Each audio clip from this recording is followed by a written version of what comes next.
Love compelled him. The leadership standard that changes everything.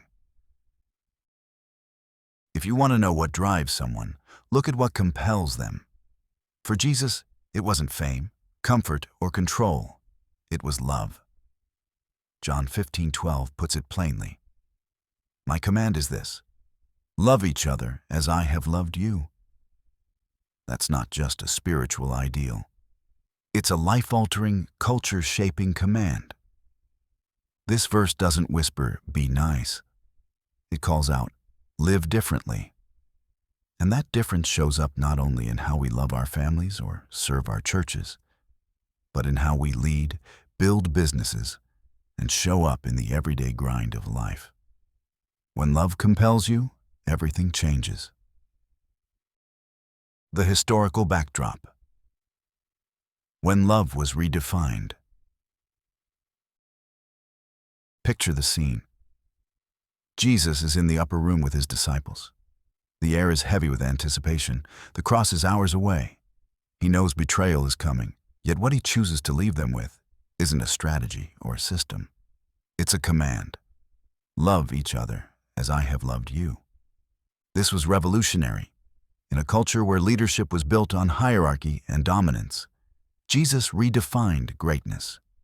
He showed that true authority flows through humility, not ego, through service, not status. He gave up divine privilege to walk among the broken, touch the untouchable, and forgive the unforgivable.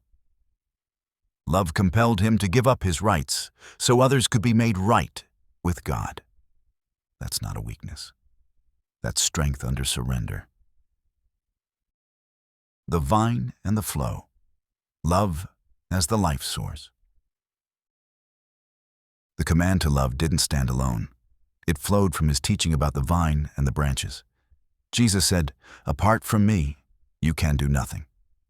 John 15:5. The connection is clear. You cannot love like Jesus unless you abide in Jesus.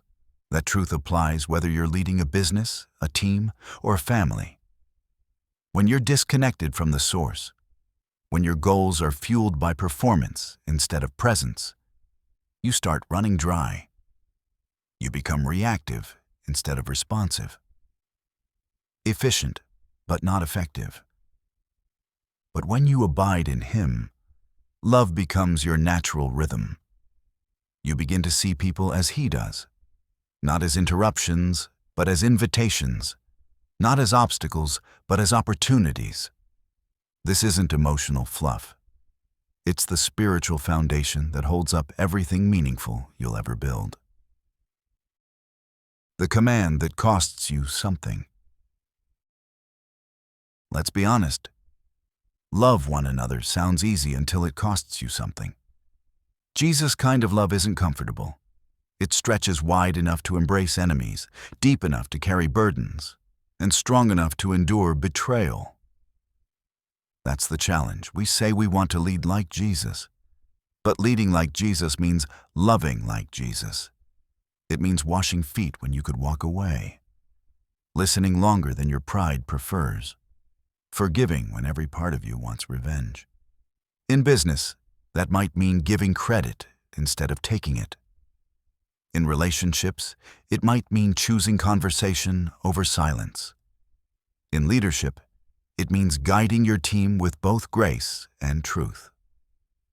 Because Jesus didn't choose between them, He embodied both perfectly. Love in motion. Truth and grace in the modern world. We live in a world that swings between extremes. Some cling to truth without compassion, while others offer compassion without conviction. Jesus held both together. He called out hypocrisy without cruelty and extended mercy without compromise. That's what love compelled Him to do. Professionally, this balance transforms everything. It means speaking truth even when it's uncomfortable, but doing it with humility. It means holding people accountable because you see their potential, not because you need control.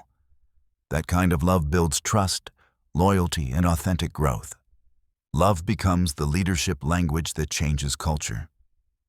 When truth and grace work together, you create spaces where people feel both challenged and cared for. Accountability becomes development. Correction becomes opportunity.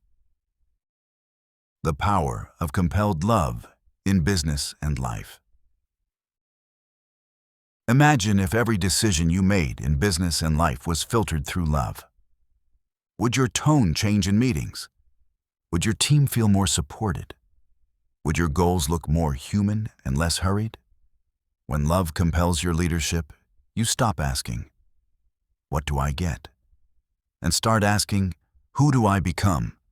And who do they become because of me?"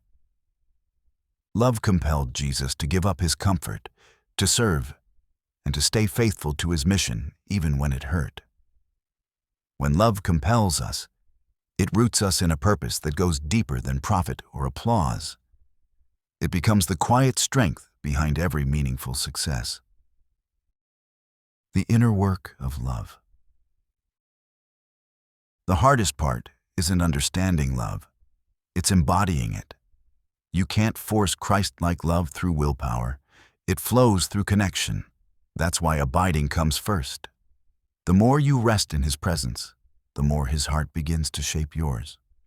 Over time, your instincts change. You start seeing interruptions as opportunities. You find peace where you once needed control. You lead differently, not softer, but wiser. And here's the truth worth holding on to. Love isn't just the result of spiritual maturity. It's the proof of it. The leadership call. Let love compel you. So let's get real. What's compelling you right now? Is it fear of failure? The desire for recognition? The need to prove something? Or is it love? Because love isn't passive. It's power with purpose.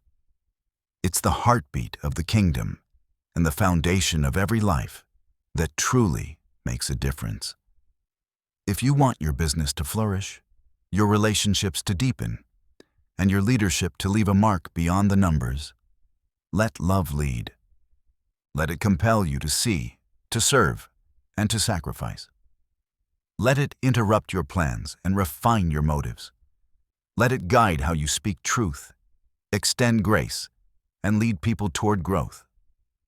When love compels you, you don't just succeed, you transform.